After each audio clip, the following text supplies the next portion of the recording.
Hola, buenas tardes a todos. Soy, como bien han dicho, el capitán Ramón González Gallego. Estoy destinado en el Grupo de Delitos Telemáticos de la Guardia Civil y vengo a hablarles un poco sobre, en primer lugar, en qué consiste la actividad de la Guardia Civil en la lucha contra la ciberdelincuencia y luego a darles un pequeño ejemplo de una operación que se realizó, la Operación Onimus, que tenía como objetivo combatir la delincuencia que estamos viendo cada vez proliferar más en la red Tor, principalmente, ¿de acuerdo? Entonces, como digo, voy a pasar a nombrar un poco lo que viene a ser la tarea de la Guardia Civil contra el ciberdelito y a contar la citada Operación Onimus, y esto implica contar en qué consistió el proceso como tal de la investigación, es decir, todos los pasos que se llevaron a cabo hasta encontrar al responsable del delito investigado, y por otro lado también contaros cuáles son los principales problemas que nos encontramos a la hora de realizar esta investigación.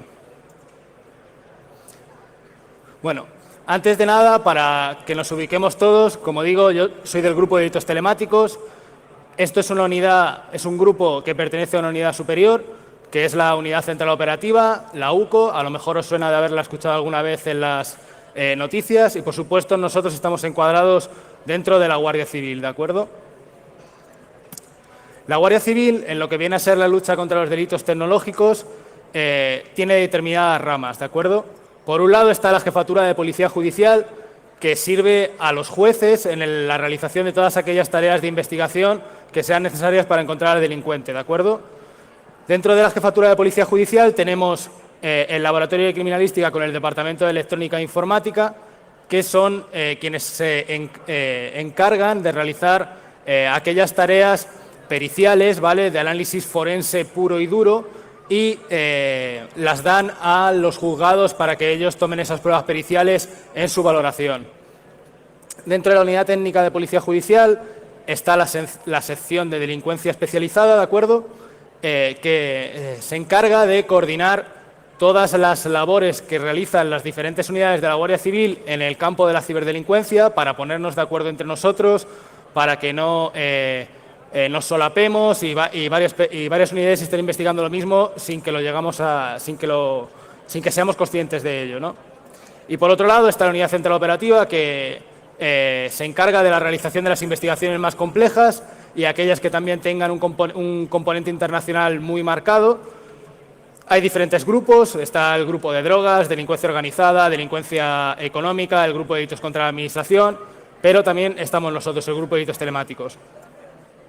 Por otro lado, en cada una de las provincias hay lo que se denomina un EDITE, ¿de acuerdo?, un equipo de delincuencia tecnológica, que se encarga de investigar los delitos de este tipo de cibercriminalidad en la escala que les compete, es decir, en el ámbito provincial o que no tenga un componente técnico excesivamente complejo.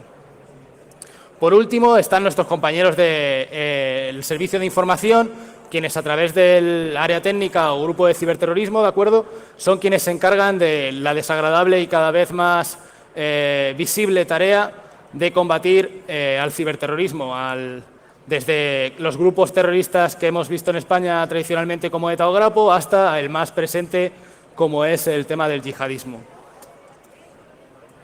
Nuestras misiones dentro del grupo de delitos telemáticos son muy sencillas de explicar, no de realizar tanto. La principal, como os podéis imaginar, es la investigación de aquellas cuestiones que tienen que ver con delincuencia informática.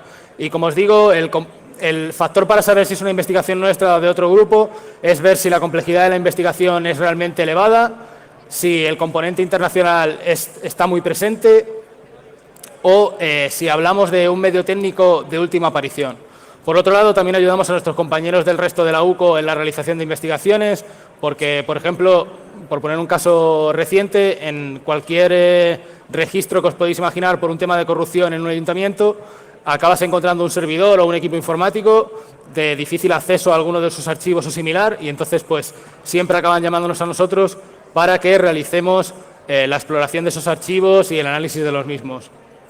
Por otro lado, también nos encargamos de formar al distinto personal que hay en los EDITES que he nombrado antes, para actualizar sus conocimientos técnicos y que sean capaces de llevar a cabo su trabajo de una forma más eficaz y coordinada.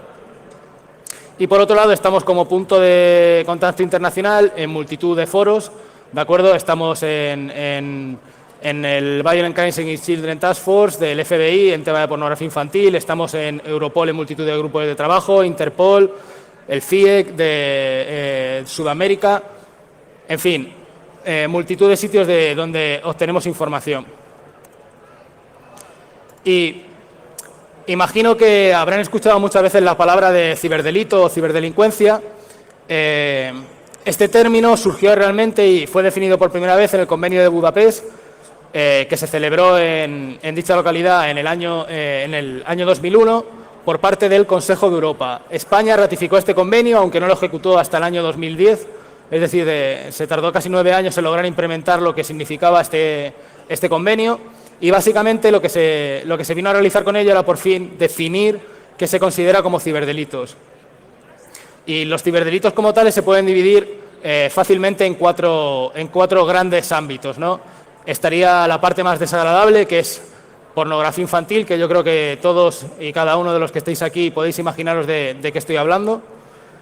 Por otro lado, tendríamos los delitos que todos nosotros hemos sido testigos alguna vez o hemos sufrido incluso en nuestras carnes, que serían los de fraudes a través de Internet, ¿de acuerdo? Ya sea de robo de datos bancarios, ya sea de estafas en páginas de compraventa, phishing, cualquier tipo de obtención económica ilícita a través de Internet se consideraría un fraude, ¿no? Por otro lado, están todos aquellos delitos que todos hemos cometido alguna vez, aunque no seamos capaces de admitirlo, que son los de propiedad intelectual, lo que comúnmente conoceríamos como piratería, ¿no?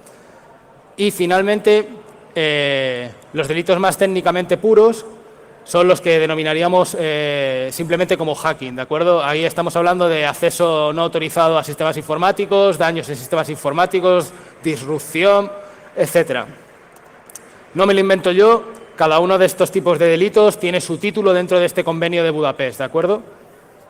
Pero bueno, hechas ya las presentaciones de quiénes somos nosotros y cuál es el trabajo que realizamos y por qué lo realizamos, vamos a hablar ya un poco más en detalle de la Operación Onimus, ¿de acuerdo? La Operación Onimus empezó un poco como un chiste de Eugenio. Esto, ¿saben? Aquel que va del FBI y va y dice que, pues efectivamente, yo estaba un día tranquilamente en mi oficina cuando me llamó un compañero del FBI y me dijo, oye Ramón, necesitamos ayuda vuestra de España. Y claro, yo le pregunté, vale Matt, pero ¿para qué necesitáis ayuda concretamente? Y me dice, no, que es que vamos a hacer una operación contra páginas de Tor. Y claro, cuando uno escucha una operación contra página de Tor, a lo mejor lo primero que piensa es en Thor, ¿no? El del martillo. Pero para aquellos que no lo conozcan, ya le digo yo que no van los tiros por ahí. Va de este Thor, el cual no es el objeto de esta charla explicar lo que es Tor, pero se puede intentar definir simplemente de una forma muy resumida, ¿no? Cuando uno se conecta a Internet, normalmente lo hace directamente desde su conexión de su casa a la página web donde se va a conectar. Vamos a poner elmundo.es, ¿no? Si yo me conecto al mundo.es, en los servidores del mundo.es queda registrada mi IP. Mi IP es mi matrícula con la que navego por Internet, como si fuera la del coche, y entonces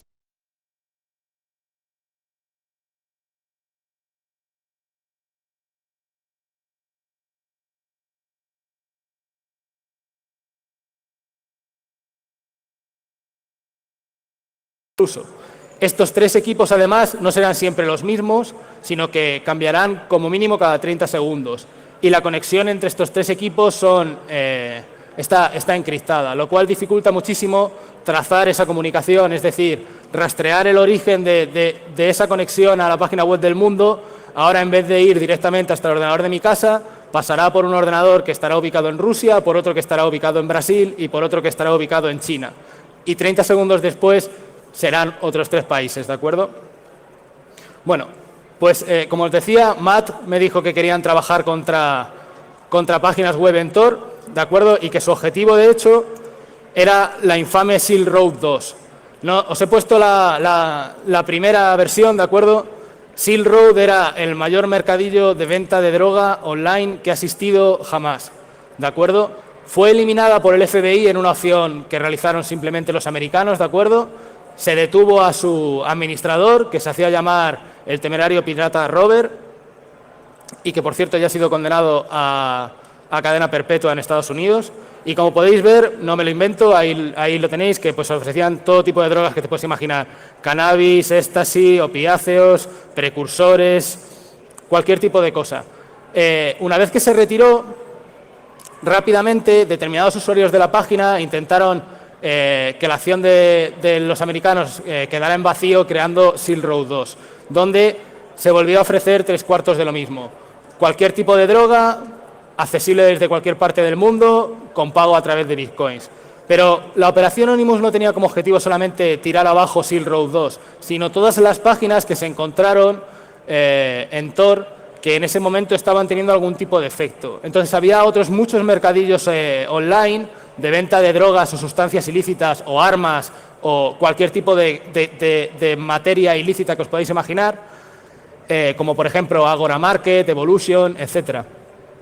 Entonces, a nosotros, cuando nos contactó el FBI, lo que nos dio fue una IP española que pertenecía al panel de control al que se conectaba el administrador, lógicamente, de una URL, de una página web de Tor.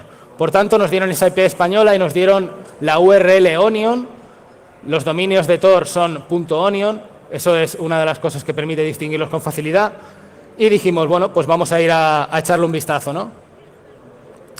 Pero todo esto venía con un pequeño problema de antemano. Y es que estos datos nos los dieron un 30 de septiembre y nos dijeron que había una actuación conjunta de 21 países, de todos aquellos a los cuales se había detectado algún tipo de página web ilícita en su país, y esa acción coordinada estaba planeada para el día 27 de octubre. Como os podéis imaginar, no sé si alguno de vosotros ha tenido alguna vez un pleito judicial o algún tipo de actuación en el juzgado. Os puedo decir que intentar resolver una investigación de este tipo en un tiempo de solo 27 días es bastante complejo y, por tanto, nos pasó un poco como al conejo de Alicia en el País de las Maravillas, que tuvimos que ir con bastante prisa para intentar llegar a esa fecha de actuación conjunta, ¿de acuerdo? Entonces, cuando accedimos a la URL, lo que vimos fue exactamente esto. Ahí podéis ver que la página que estaba siendo controlada desde España se llamaba Fast Cash, dinero fácil, y lo que ofrecía era la compraventa de billetes de euros falsos, ¿de acuerdo? Entonces, ahí podéis ver que se ofrecían, por ejemplo, 5 billetes de 10 euros por 25, un billete de 10 euros por 6, etcétera, ¿no? Entramos un poquillo a ver qué más contenido tenía la página web y, por otro lado, vimos que ofrecía el envío del dinero falso a cualquier parte del mundo, que el pago se tenía que hacer a través de Bitcoin y que incluso tenía algunas referencias de compras realizadas que habían llegado de forma positiva. Es decir, usuarios que habían dado su feedback positivo sobre que esa página servía para lo que dice que es decir, para comprar billetes falsificados.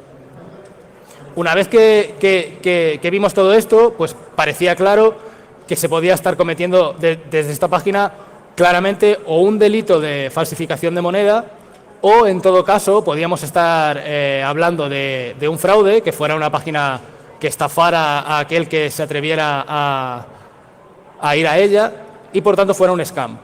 Pero claro, ya esta primera valoración de usuarios que habían valorado positivamente la compraventa en la página, el uso de Bitcoin y el hecho de estar en Tor, nos hacía más fácil el plantear que se trataba de un delito de falsificación de moneda.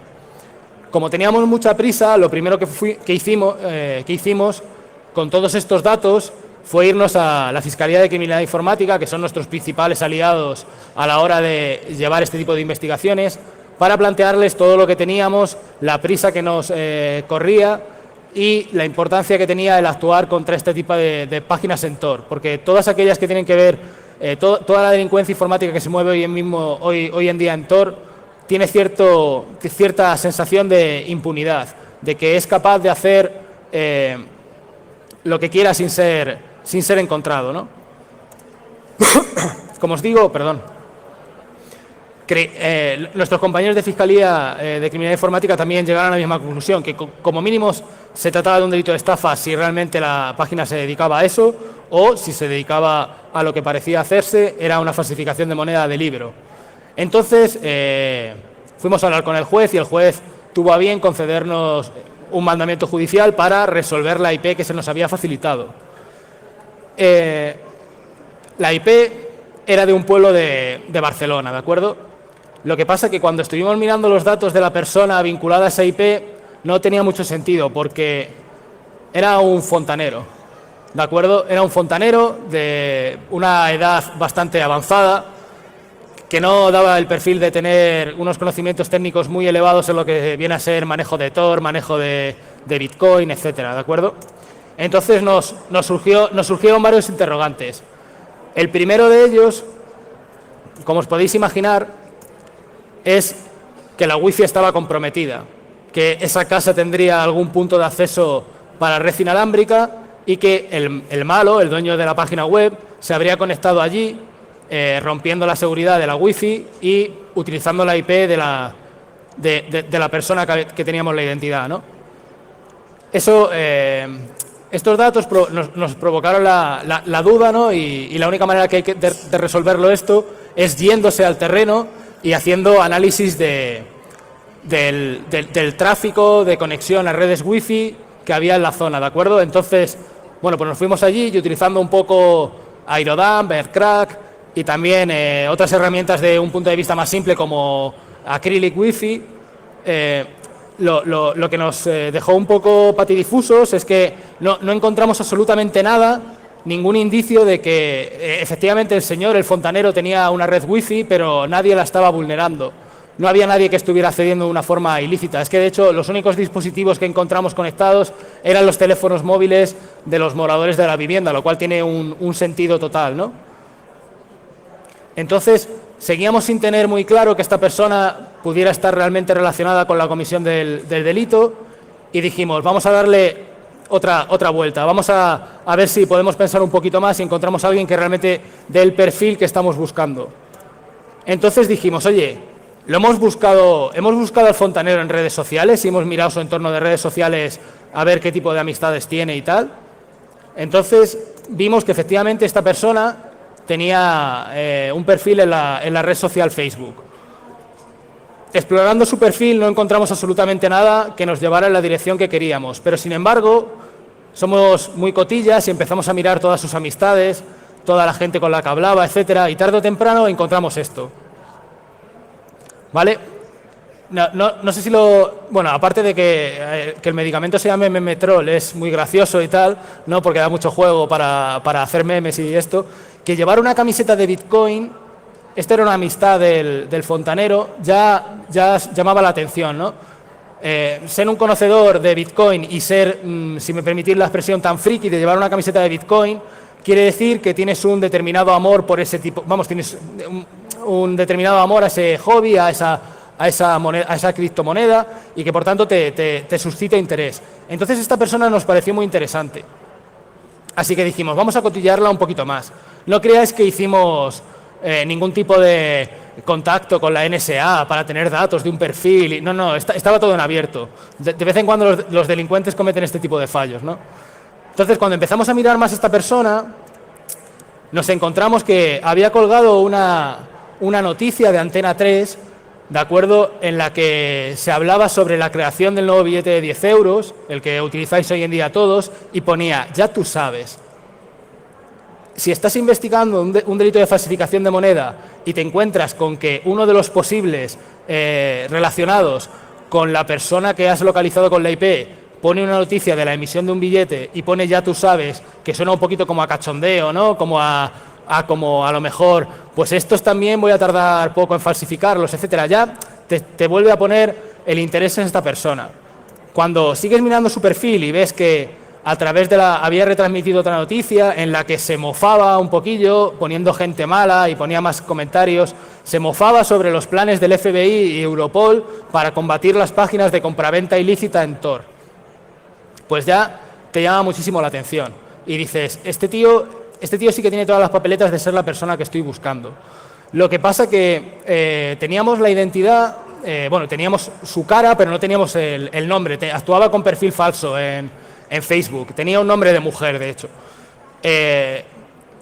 Podíamos tirar de relaciones familiares para ver a través de padrón y del censo quién era esta persona e intentar encontrarla, pero realmente nos lo puso mucho más fácil, porque pues colgó una foto en la que había tenido un accidente de tráfico y pues salía su vehículo ahí con la matrícula, pues para meterlo en la base de la Dirección General de Tráfico y encontrarlo fácilmente, ¿no? Entonces, bueno, ya gracias a esto identificamos a esta persona era de nacionalidad argentina y vivía exactamente en el mismo pueblo en el que nos salía la conexión. De hecho, vivía bastante cerca del fontanero y estaba relacionado con él porque era el hermano del... A ver si lo digo esto bien. Era el hermano del novio de la hija del fontanero. Bueno, un tío que lo conocía, ¿vale? Entonces, una vez que teníamos esta persona, empezamos a seguir bicheándole, ¿no? Ya nos llamó muchísimo la curiosidad.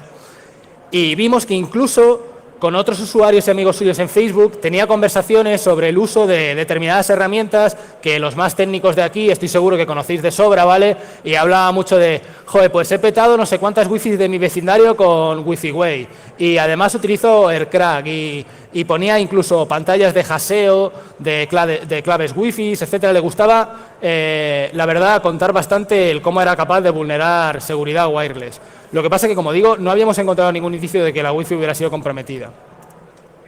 Por otro lado, hablaba también, y esto sí que nos llamó muchísimo la atención, con una persona que estaba en posesión de una imprenta.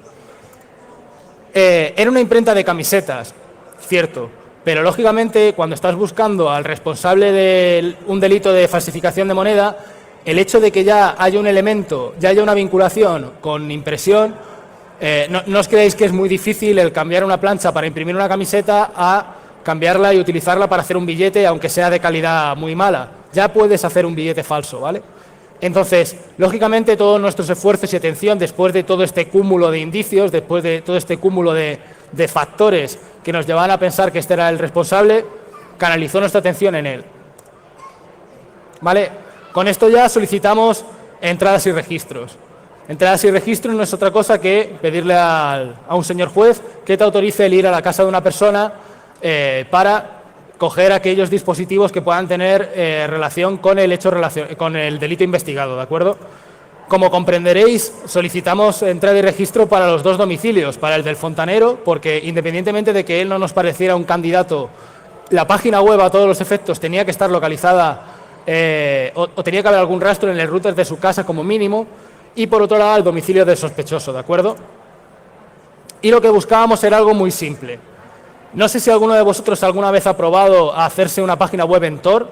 Si no, os diré que si hacéis una, para entrar al panel de administración de la página web necesitaréis un archivo de clave privada. Igual que cuando utilizáis PGP o cualquier otro programa de encriptación o de cifrado, el acceso al panel de control se hace con un archivo de clave privada. Entonces, para nosotros podíamos llegar a tener todos estos indicios, todas estas pequeñas muestras de datos que nos hacían pensar que este era el responsable, pero si no encontrábamos ese archivo, jamás podríamos decir que él era la persona vinculada a la comisión del delito y, por tanto, a la tenencia de esa página web. Entonces, encontrar ese archivo, esa clave privada, era la clave para nosotros.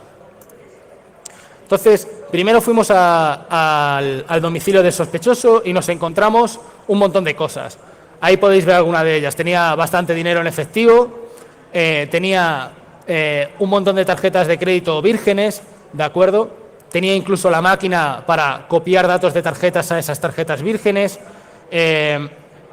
Había hecho pequeñas compraventas de droga por Tor. Pero esto eran elementos circunstanciales. Lo único que nos permite acreditar todo eso es que esta persona era muy buena conocedora del uso de nuevas tecnologías para hacer este tipo de cosas.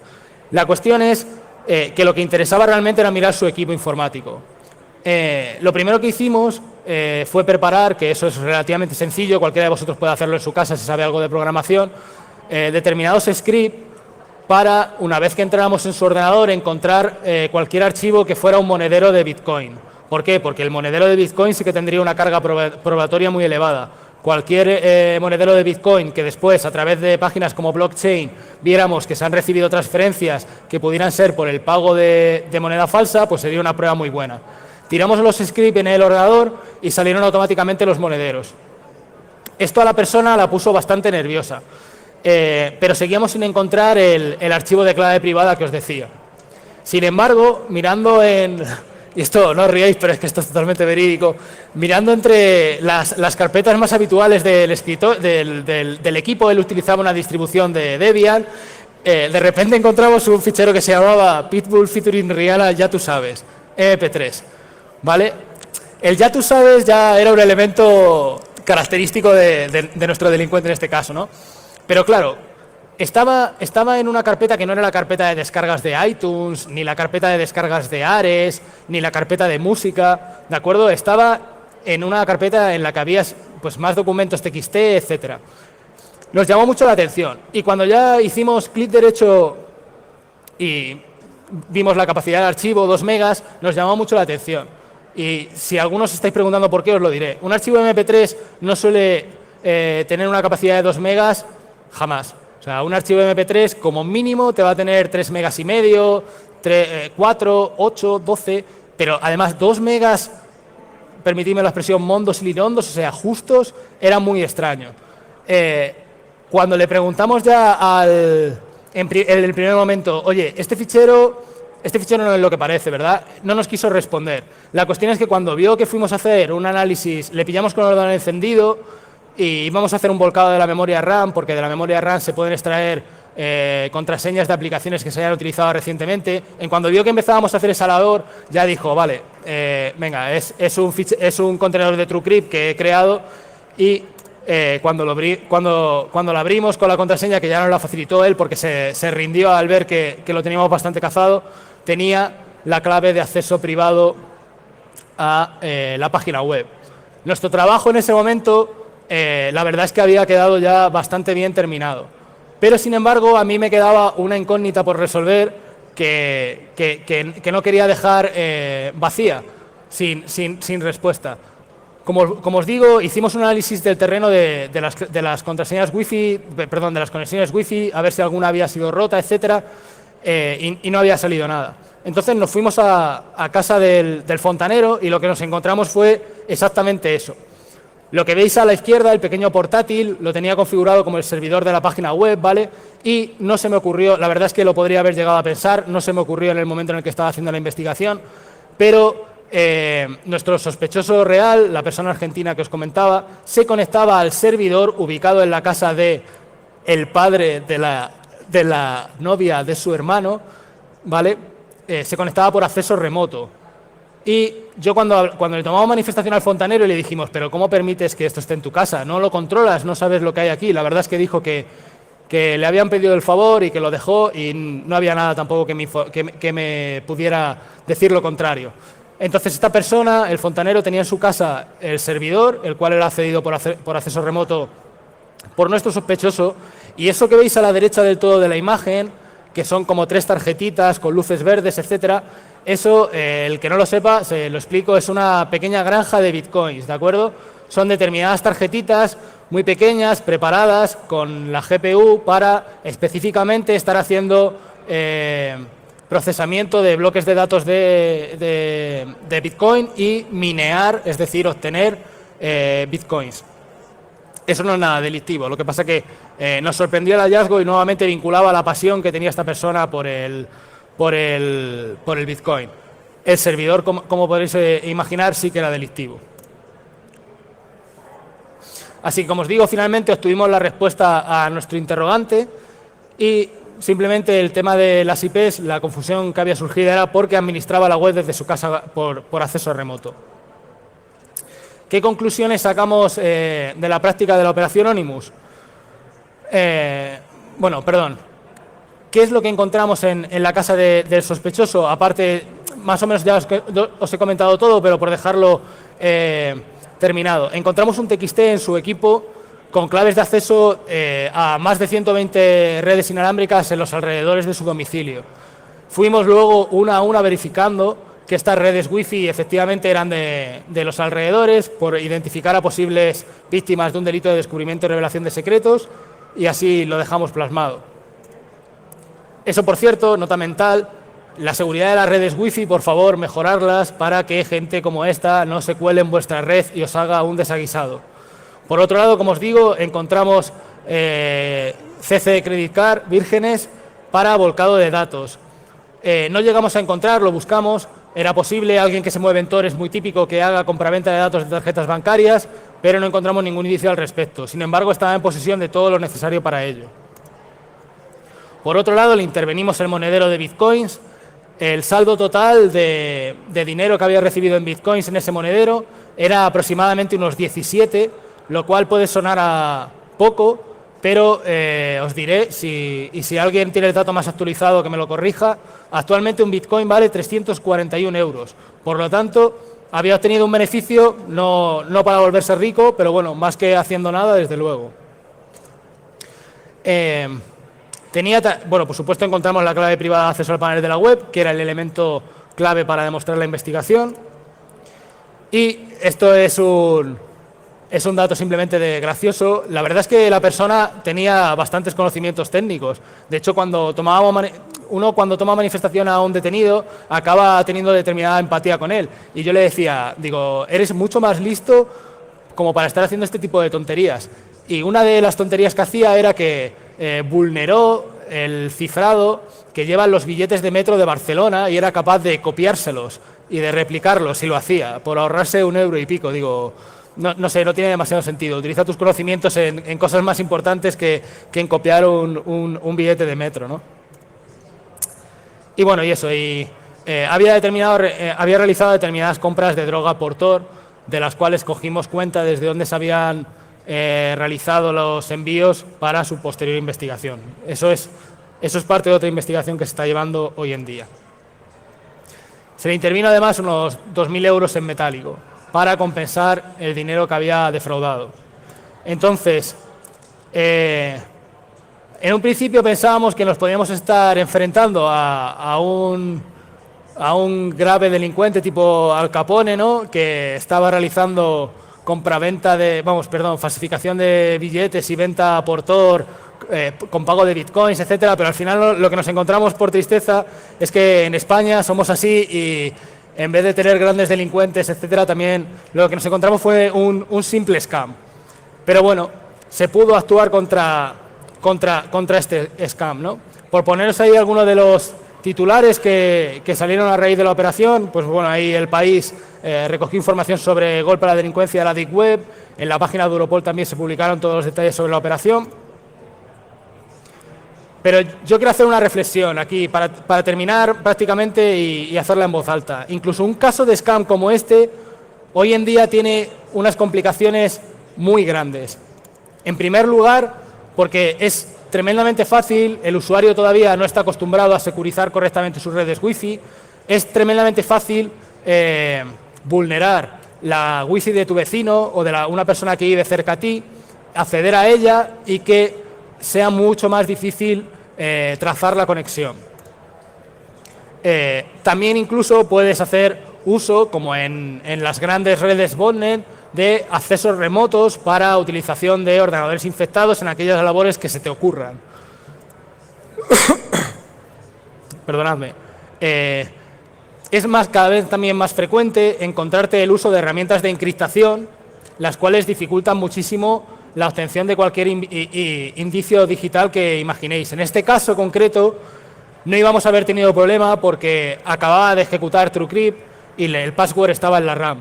Pero en cualquier otro caso que os imaginéis, si yo me encuentro el ordenador apagado y la persona no tiene ganas ninguna de colaborar, es muchísimo más difícil el llegar a acceder a todo aquello que se introduzca dentro de un contenedor cifrado, como puede ser, como digo, TrueCrypt, ¿vale? Pero ponerle el nombre de cualquier otra aplicación de encriptación y la dificultad es exactamente la misma.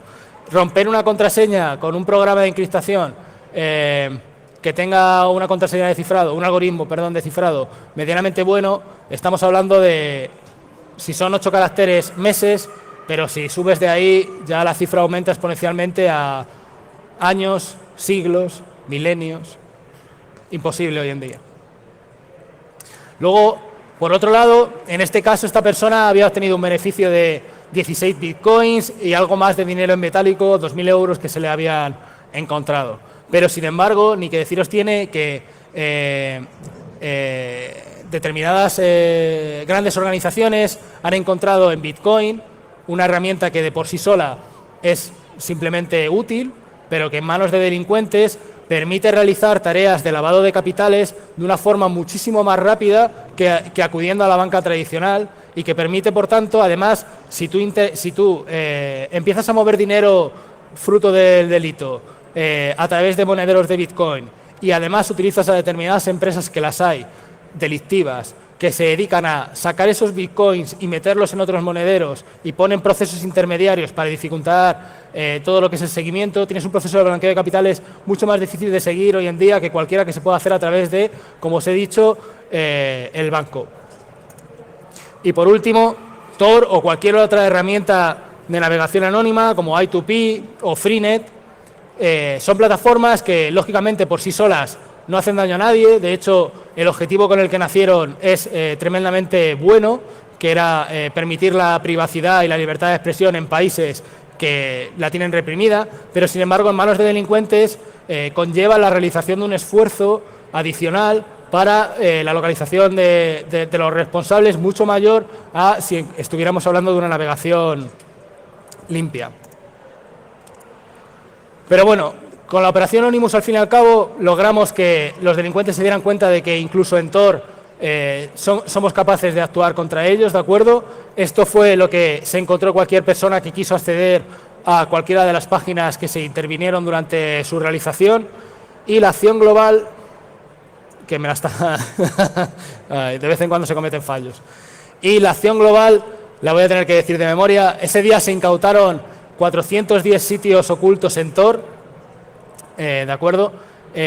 Además, se intervino más de 1 millón de euros en bitcoins, más de 180.000 euros en metálico, joyas, drogas, armas, cualquier cosa que os podáis imaginar, por lo que fue un esfuerzo muy grande realizado por toda la comunidad internacional con el objetivo de eso, transmitir el mensaje de que, independientemente de que se utilicen las herramientas tecnológicamente más punteras y que nos lo hacen más difícil, es posible actuar policialmente. Y nada más, eso es todo por mi parte. Si alguien tiene alguna pregunta.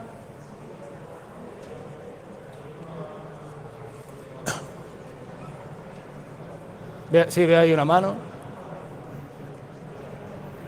Sí, hola, buenas tardes. Hola. Mira, no soy muy entendido del tema de la informática, entonces te quería preguntar, ¿el término scam qué significa exactamente? Bueno, scam, sí, perdón.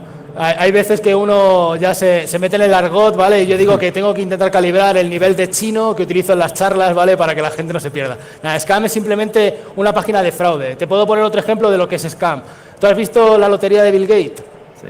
Esa que te dice que Bill Gates te va a regalar así por la cara, por lo bien que vistes, etcétera, 750.000 euros, por ejemplo. Eso también es scam. Scam se denomina en sí a todos estos timos obvios que hay por Internet.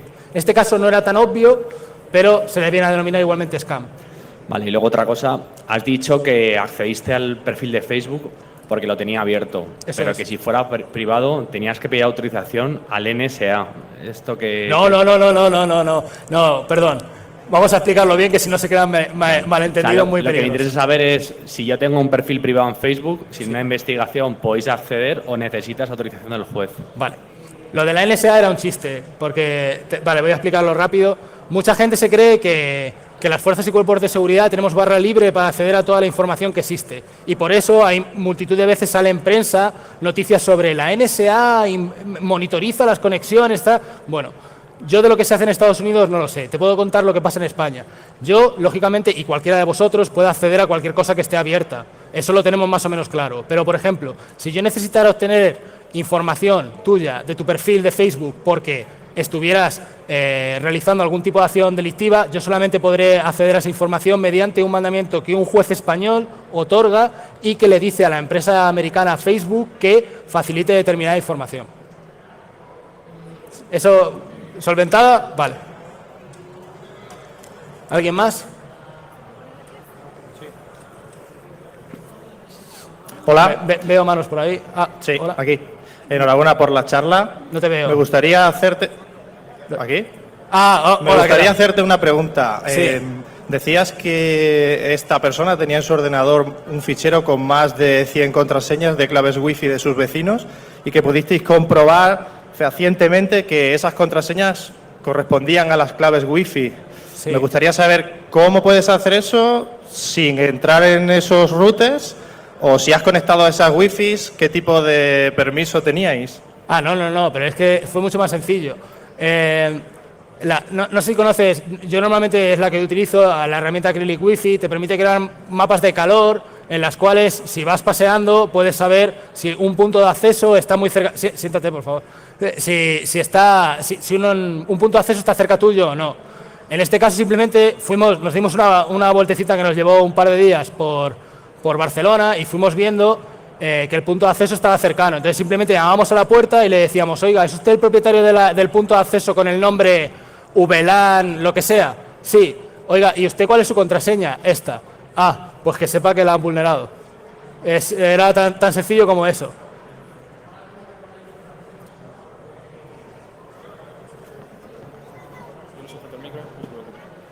Perdona, esta semana o la semana pasada salió un escándalo que el FBI había utilizado una empresa para intentar desanonimizar el protocolo de Tor. ¿Se utilizó, digamos, esa intervención como parte de esta investigación? Eso no lo sé.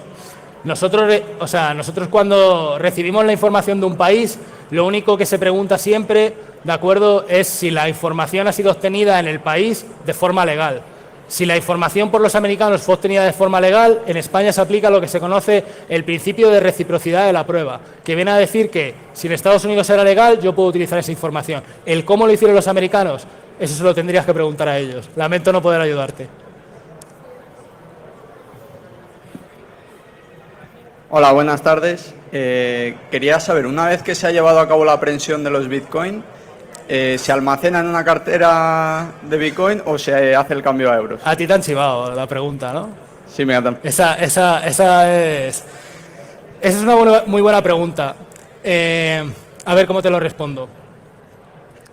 Cuando intervinimos dinero, por ejemplo, los 2.000 euros que intervenimos en metálico, eso es muy claro lo que hay que hacer. Tú coges, el secretario judicial, que es la persona del juzgado que te acompaña al registro, cuenta la cantidad, verifica que hay 2.000 euros en metálico y con eso, metido en un sobre, te vas al banco, a una cuenta que está administrada por la Administración de Justicia, perdonad que os diga, y ingresas ahí el dinero.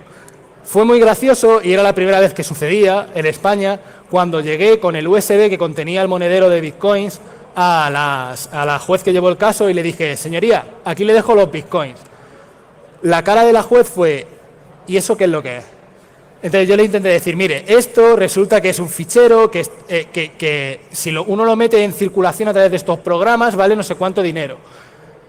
¿Y qué es lo que tengo que hacer con ello? Digo, bueno, pues quédeselo ahí tranquila que yo voy a ver si lo muevo.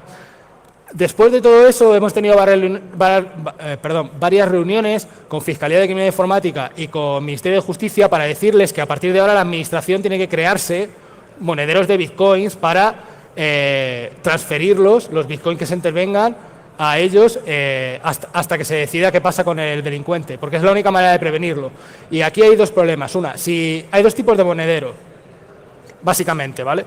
Está el monedero físico puro y duro, que es un archivo que si lo intervienes el delincuente no va a poder tener acceso a esos bitcoins, por tanto lo único que tendrías que hacer después es transferirlos y se acabó.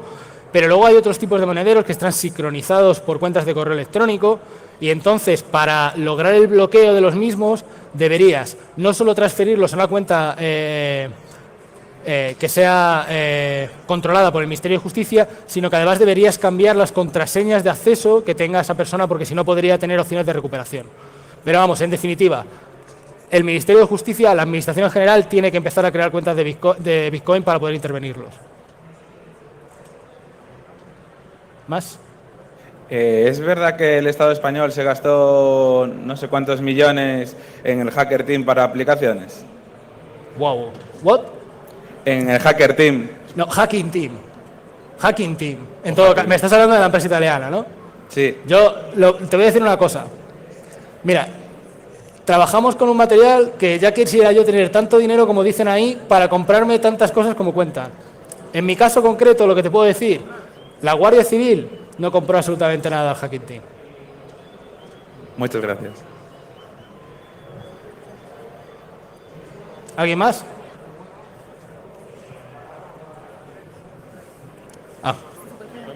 Sí. Muy buenas. Hola. Yo quería saber si al fontanero también se le acusó de complicidad, de manera similar a lo que ocurre con los delitos convencionales. Perdona, es que no te he escuchado. Sí, quería saber si al fontanero se le acusó de complicidad. No, en un primer momento, siéntate por favor, te respondo rápidamente. Cuando se le tomó manifestación, es cierto que se le tomó en calidad de imputado. Hoy en día sería investigado, ¿vale? Porque ha cambiado la ley de enjuiciamiento criminal. Pero porque en un primer momento uno no sabe si el acceso estaba siendo, o sea, el que el servidor estuviera allí en la casa era realmente con conocimiento o no. Entonces, por principio de defensa, se le debe tomar manifestación con su abogado y para eso tiene que estar imputado.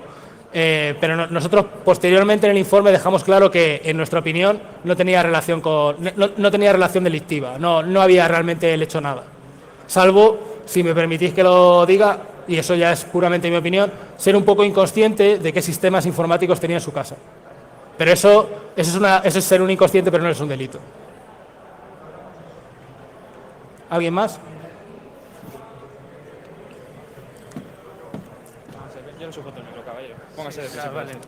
Muchísimas gracias. Mira, era para preguntarte, por ejemplo, acabas de decir que utilizando estos bitcoins luego utilizan otras empresas para todo lo que es el tipo de blanqueo, ¿verdad? Por ejemplo, yo he visto, o sea, esto lo digo un poco como he oído campanadas y no sé dónde, que por ejemplo en una charla con Chema Alonso muchos utilizan aplicaciones de Google Store y demás, cuelgan un juego o un tipo de juego en el cual se puede comprar con dinero virtual y hacen este lavado a través de la compra de este tipo de aplicaciones. ¿Cómo actuáis en este sentido? Y luego, ¿cómo podría ayudarse, ¿no? A ayudaros a vosotros a detectar a este tipo de malhechores?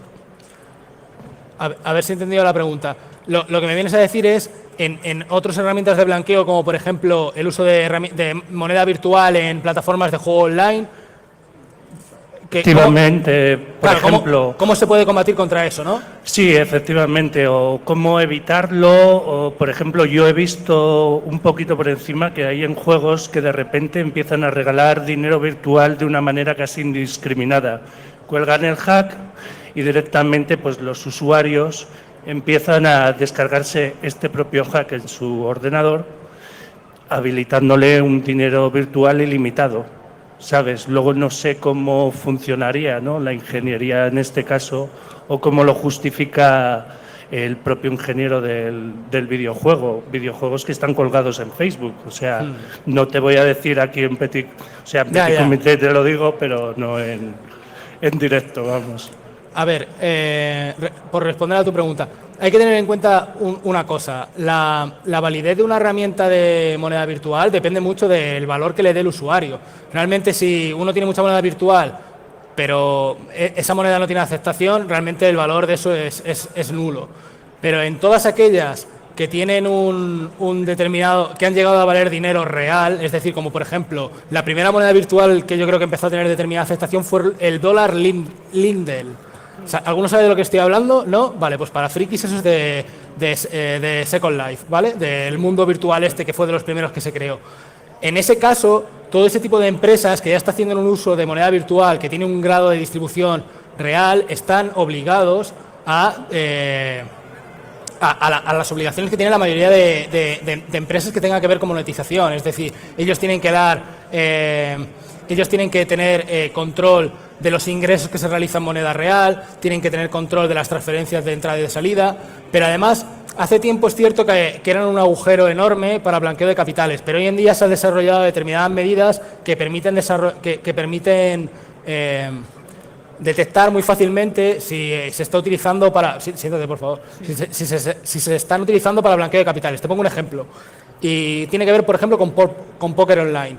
Si yo llego y meto 3.000 euros en una cuenta de póker online, los dejo ahí 3 días y al rato los saco, eso es muy extraño, ¿no? Si ingreso 3.000 euros en una cuenta de póker online, deberá ser para blanqueo deberá ser para jugarlo, para jugar con ellos y para hacer unas apuestas fuertes. Si lo saco automáticamente, eso no tiene sentido. ¿Qué es lo que estás haciendo? Estás metiendo un paso intermedio para blanquear el dinero.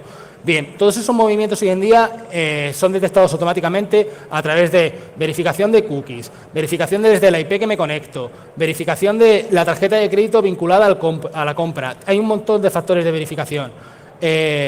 Y cuando se detecta algún movimiento extraño, las empresas lo que hacen es ponerlo en conocimiento del SEBLAC, del Servicio de Prevención y Blanqueo de Capitales, no sé si te suena, y ellos son los que facilitan esa información tanto al Ministerio de Justicia como a nosotros para la investigación. Más o menos creo que así queda respondida la pregunta. Sí, muchísimas gracias. Nada. ¿Alguien más? ¿No? Muchísimas gracias. Si hay más preguntas, Gracias. les esperas abajo sin problema y les aclaras las dudas. Tenemos que seguir con el programa. Gracias. Muy bien. Muchas gracias.